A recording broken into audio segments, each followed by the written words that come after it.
కలను కంటూ కూర్చున్నా నిజమే క్షణమెదురయ్యేసరికి ఇంతగా మారాలా? నీలోనే జీవిస్తున్నా, నీతో జీవితం అనుకున్నా, బదులుగా మిగిలిన బాధల భారం మోస్తూ బతకాలా?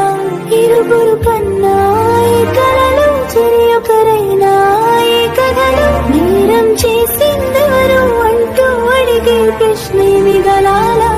మనదనుకున్న రేపటిలో మనమేమయ్యామింతటిలో సాయం చేసే బంధం బంధించేస్తే వద్దని చెప్పాలా? ప్రేమించేశాము, తప్పేం చేశాము, మా కథ రాసాము.